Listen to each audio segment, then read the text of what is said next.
Hello and welcome to the course Social Behavior and the Brain, an introduction to social neuroscience. I am Dr. Ark Verma, an associate professor at the Department of Cognitive Science, IIT Kanpur.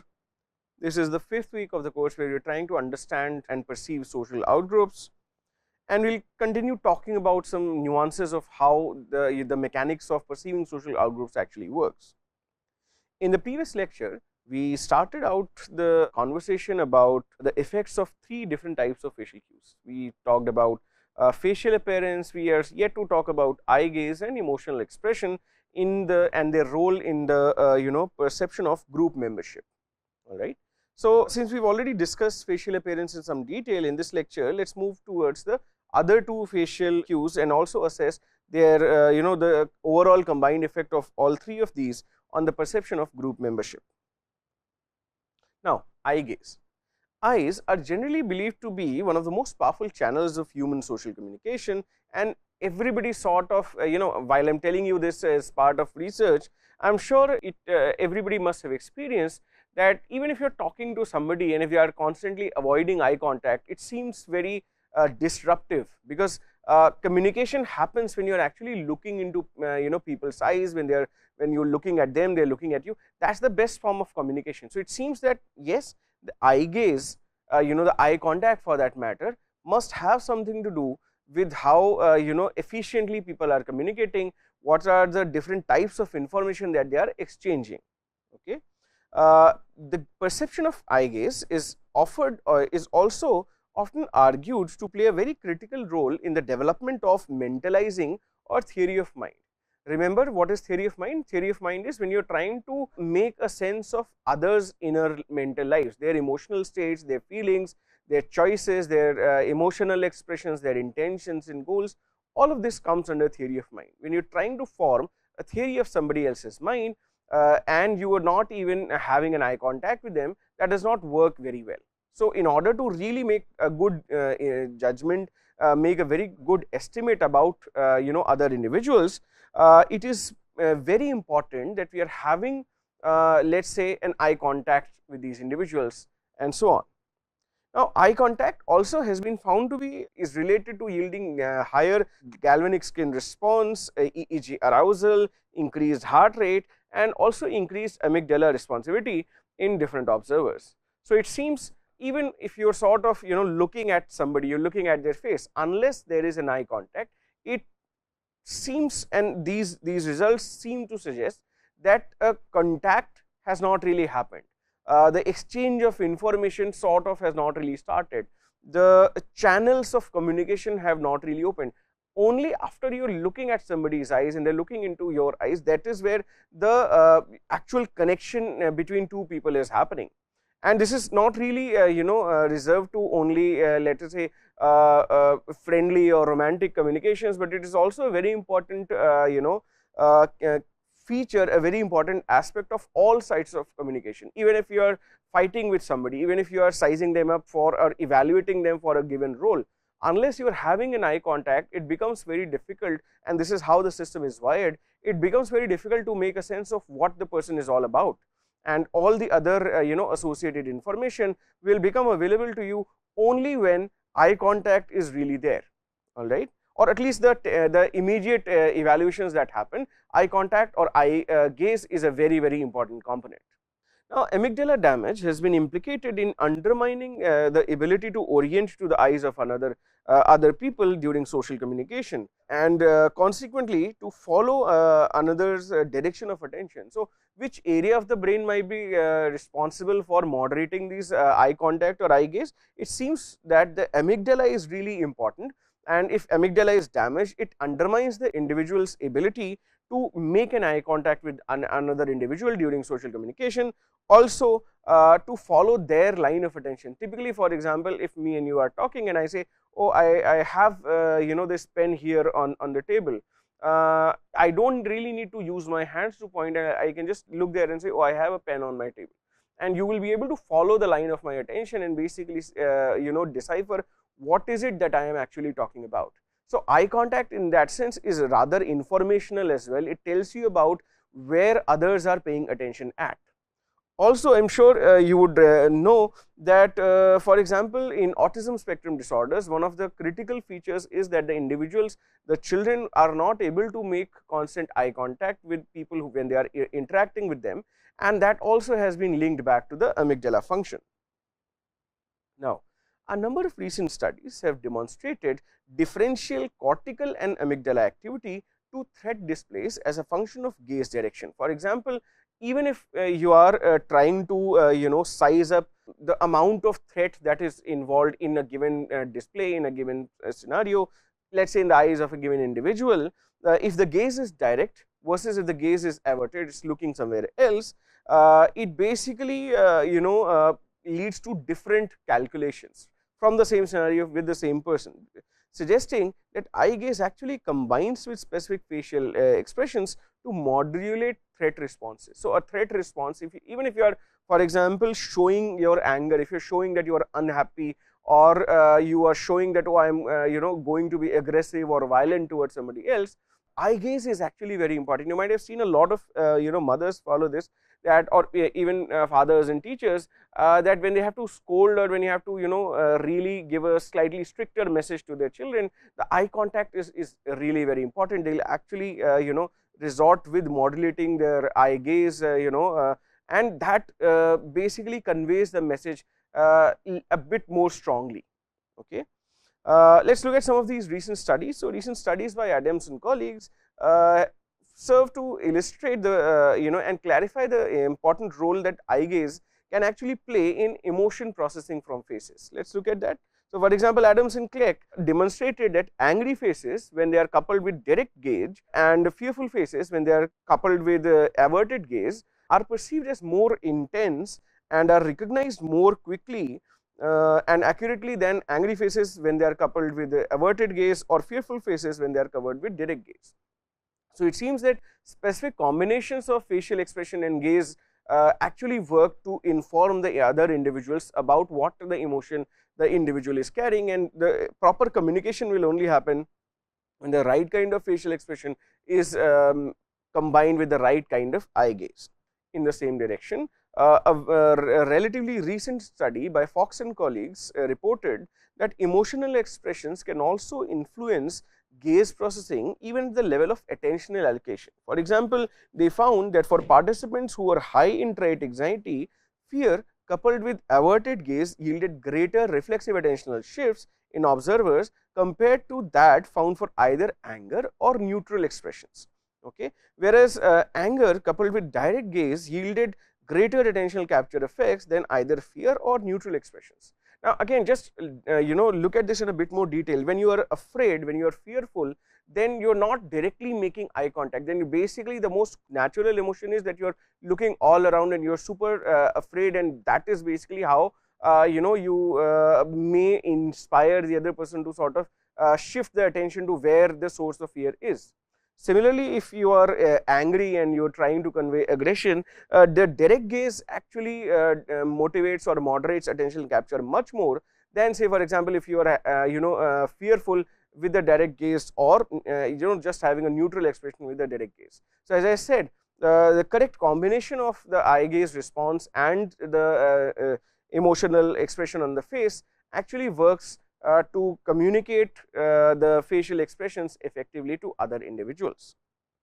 Finally, there is another study we can talk about. So, Richardson and colleagues specifically examined the influence of direct versus averted eye gaze in the context of intergroup perception. Okay.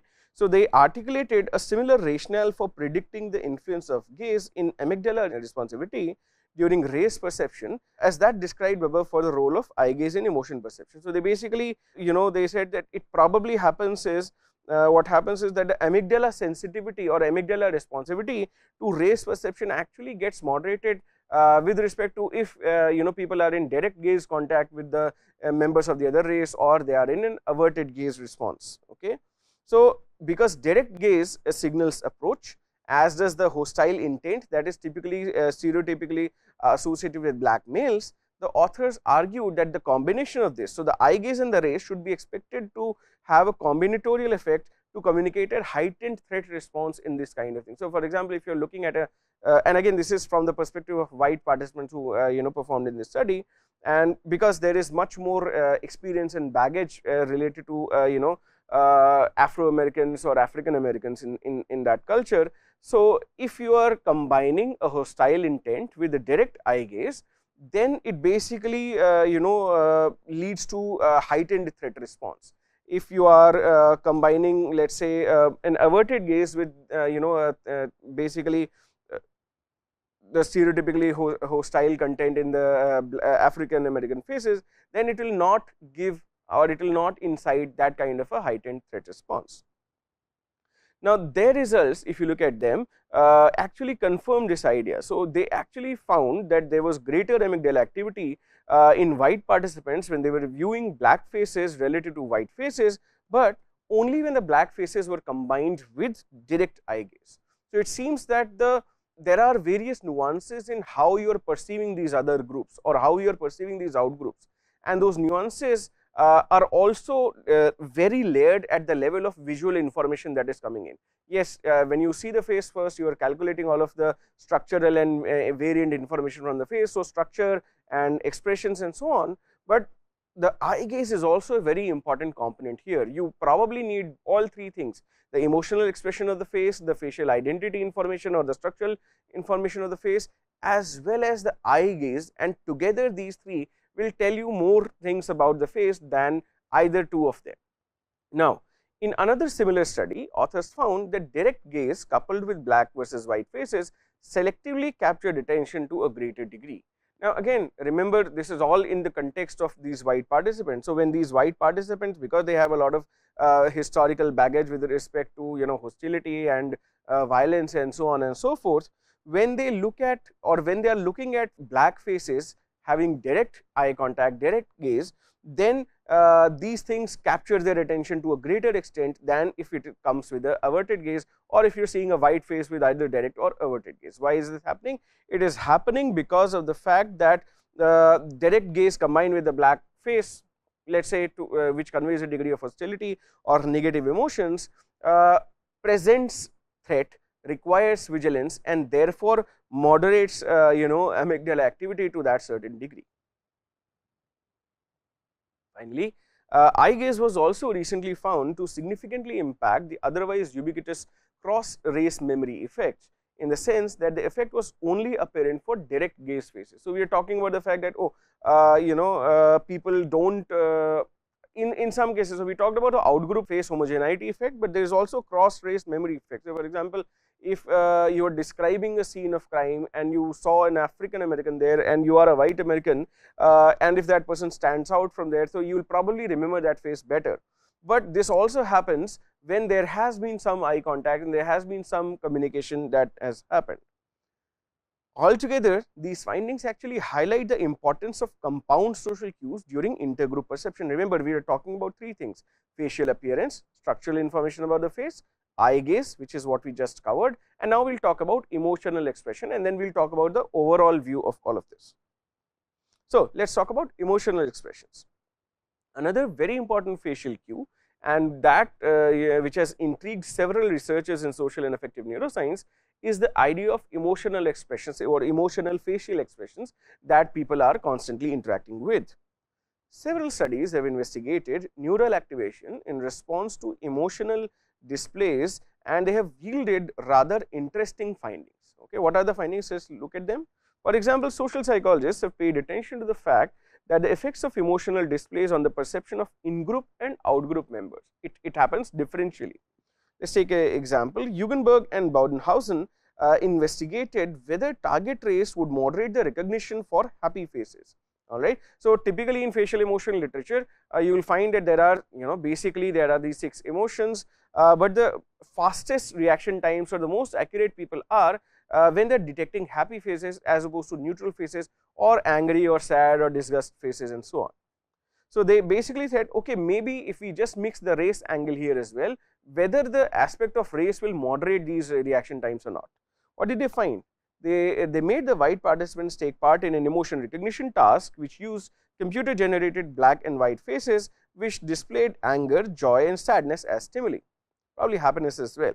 The authors found that their white participants were faster and more accurate at evaluating happiness in white targets as compared to black target faces, but were interestingly faster at categorizing the angry and sad expressions of the black target faces. So, you can see here the bias, and again it is not explicit bias in this case, it is that implicit bias that is in some sense, and this is because of several years of cultural and traditional baggage, semantic knowledge that people have gained.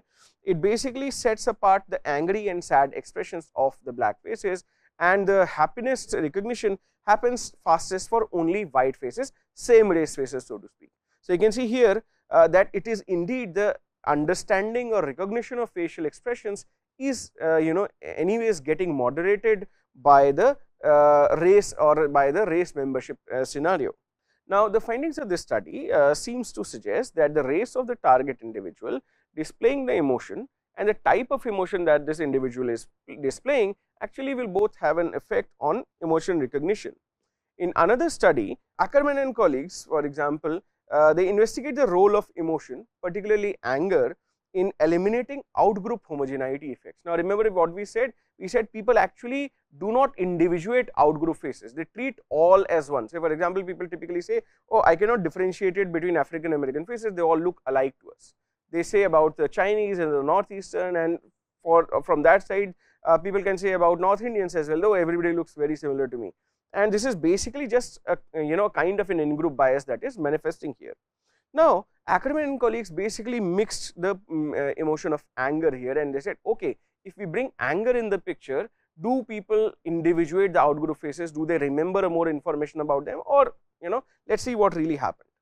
So, in this study what they did was white participants were shown white and black faces displaying angry or neutral expressions, and then they later completed a memory task for the previously presented faces. So, once the black and white faces were displayed, they had either angry impressions or neutral expressions, and then later participants actually finished a memory task for these faces.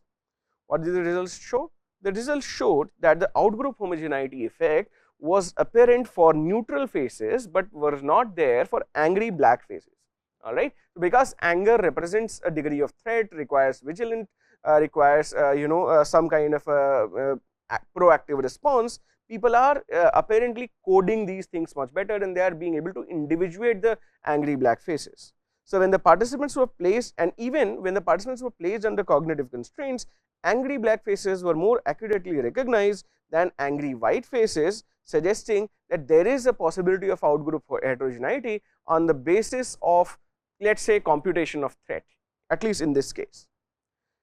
So, these findings suggest that the race can actually play a very important role in emotion recognition as well. Now, very few studies have actually looked at how emotional displays affect the perception of outgroups at the level of the brain, at the neural level.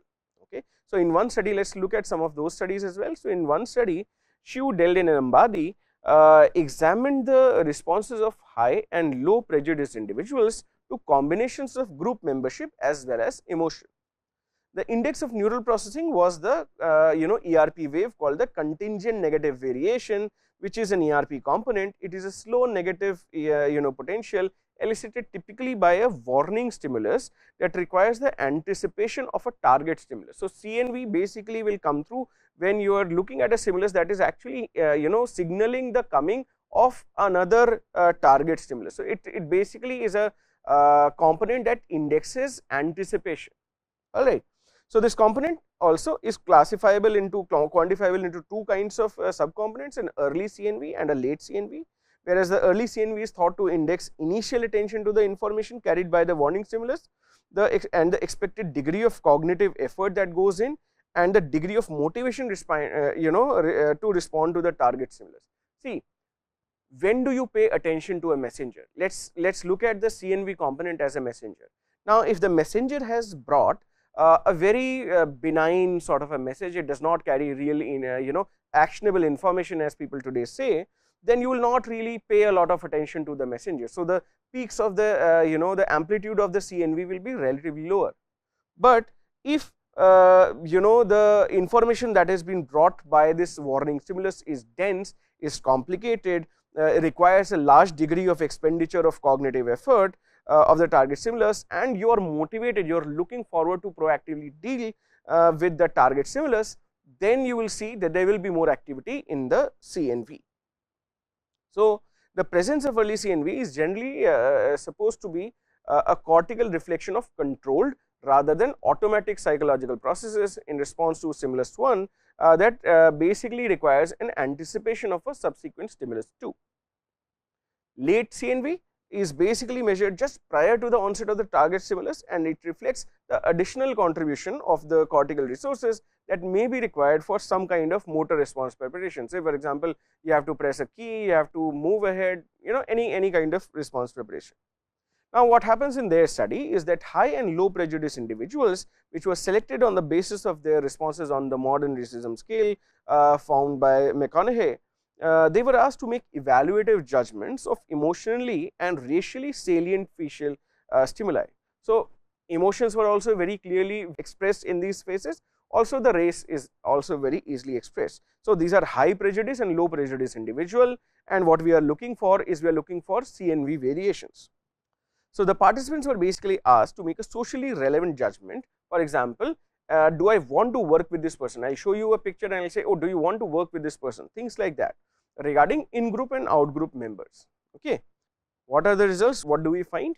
Low prejudice participants demonstrated the greatest CNV in anticipation of making evaluative responses to angry black faces than to any other category of faces. Okay. Consistent with work showing that individuals do monitor automatic reactions to negative stereotypes elicited by outgroup stimuli.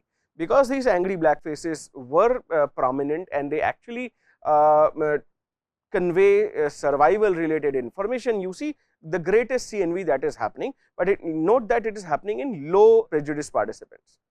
What is happening in the high prejudice participants then?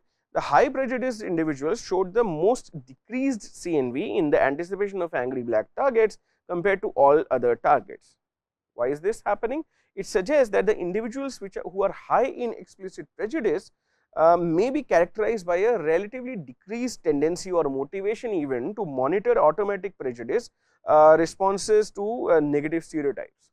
Now, why is this happening? See, remember we talked about the fact that there is anticipation. The information is loaded, the information is very complex. So, where will CNV come up? CNV will come up that, oh, a lot of prejudice etc. is getting is coming up and it needs to be regulated. So, cognitive effort, the CNV is hinting cognitive effort.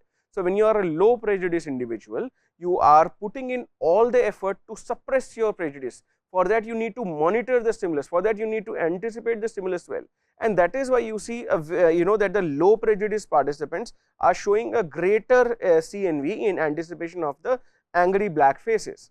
On the other hand, these high prejudice individuals actually are not concerned with, see, they are probably more explicitly accepting of their prejudice. So, they do not really care, they do not really show a very marked tendency or even motivation to monitor automatic prejudice responses to negative stereotypes. So, they will not even care, alright, and that is why you can see that there is this very pertinent CNV variation that is available in these two types of participants.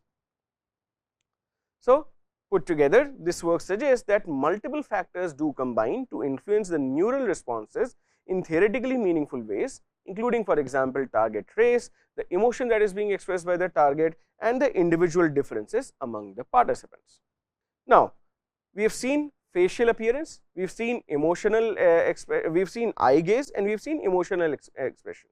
Now, what do we have to see? Let us try and see the combined effect of these social cues, and also look at in some detail at the shared signal hypothesis. How do these things convergently provide some information to us? So, we have considered so far, as I said, the effects of distinct facial cues such as physiognomic invariant facial information and emotional cues. However, not a lot is known about how would such cues contribute to give rise to the unified perceptions that guide our impression and interaction with others. It seems reasonable, however, that various forms of social information will meaningfully interact, and even when they emanate from distinct sources such as facial expressions and facial appearance cues. See, as we have been saying time and again in this course, the social stimuli are complex stimuli. Interacting with the social world is a complicated job. It is very information heavy. It has a lot of variables. It has multiple sources of information that are operating at the same time. Eventually, these sources of information need to be factored in together, need to provide you a convergent view of the world as to how will you interact with this specific social world that you are living in.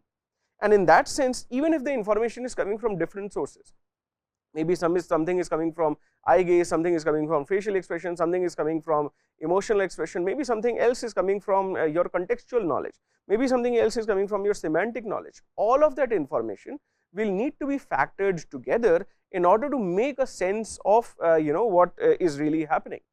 All right. So, a lot of studies have not really done that. Very few studies have examined the effects of these multiple or compound cues on neural processing. For instance, in Chiu's study, Chiu's work demonstrates that interaction in the neural responsivity occurred not only for individual differences in the levels of prejudice, but also as a function of the combined influence of race and the presence of stereotypically congruent emotional expressions. So, if there is a black and angry face, bringing two kinds of information. It is, let us say, a double negative of sorts, because it is not your race and the expression is not a palatable expression. So, the combined effect of these two information actually works through, and it demonstrates the very complex interplay of social messages conveyed by the human face in a manner that is theoretically sort of tractable. We will look at the effects as we go further.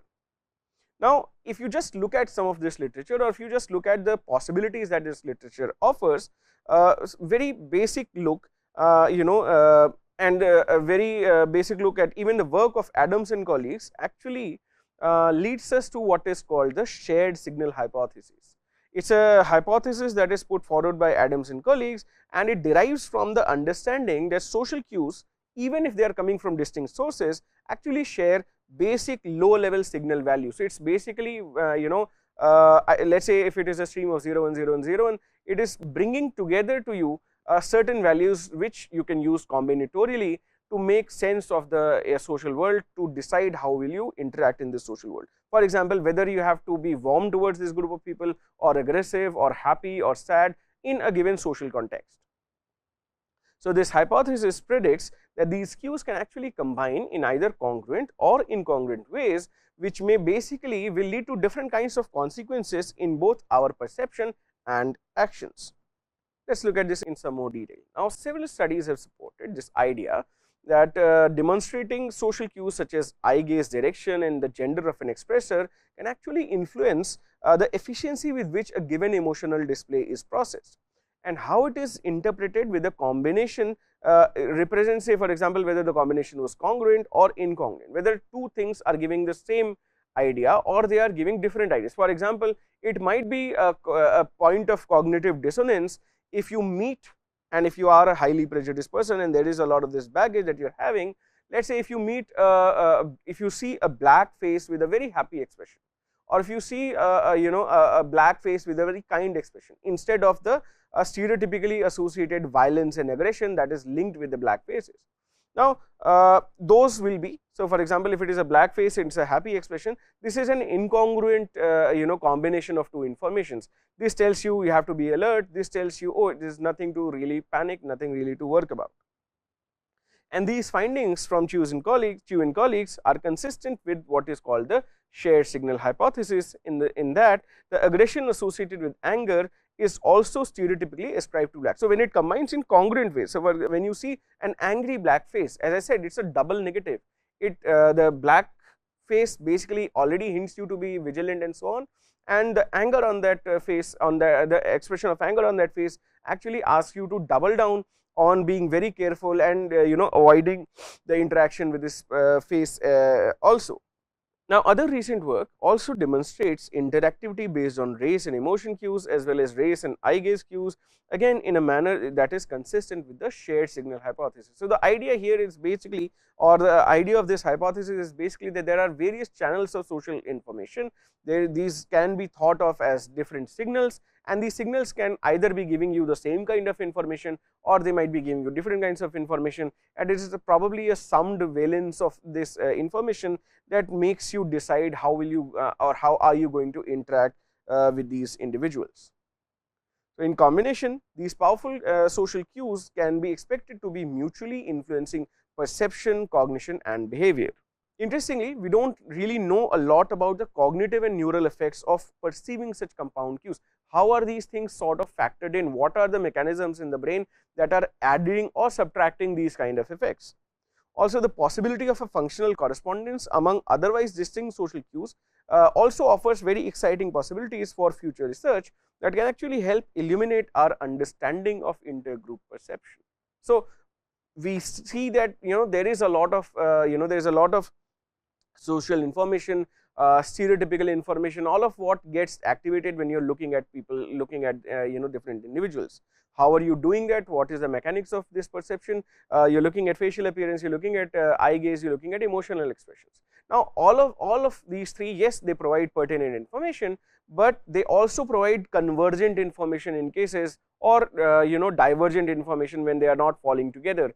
And it basically is a very important aspect of social cognition, that we will use a combined perspective from these multiple social cues in order to decide our future course of action. And this is something that really needs to be understood. We need to understand what is the neural mechanics of combining the signal from these different sources and deciding upon our action in any given social situation. Now, an important consideration related to these issues is about what is it that we are actually looking for, what is the specific nature of information that derives social perception.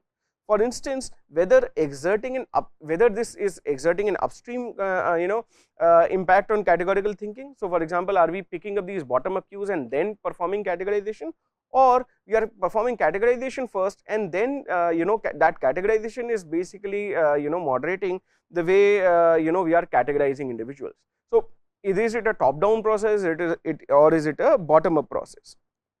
Also, the question is that to what extent and under which conditions do facial cues give rise to category and stereotype activation, and similarly do category and stereotype activation influence how we are processing facial cues. For example, it's very interesting that sometimes if you are blinded by prejudice, you will not be able to appreciate or sense the beauty in outgroup faces. You will basically say, oh, I don't like that face.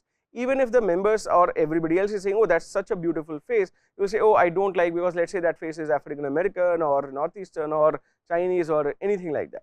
Okay. So, do these things really influence the way we are performing very basic lower level perceptual operations, basically like computation of aesthetic beauty which comes from symmetry and so many other things. Also, it seems that in this way, what we were discussing minutes ago, the influence of combined social cues on category and stereotype activation seems to be driven at least in part by the number of shared signals. Okay, what are the different channels? So, eye gaze, facial appearance and emotional expression are 3 channels. Are there only 3 channels, or there are more channels, and how are they combined? Also, if a person or when a person is categorized as an in-group or an out-group member, this seems to have a very powerful top-down influence on whether these faces will be individuated, whether you will process them in detail, or they will be sort of put aside in a broad category where you will not care about processing those things in detail. So, this is basically a bunch of things that we have talked about, how outgroups are perceived in these 2 lectures. In the next lecture, I will slightly move in a different direction and talk about regulation. Thank you.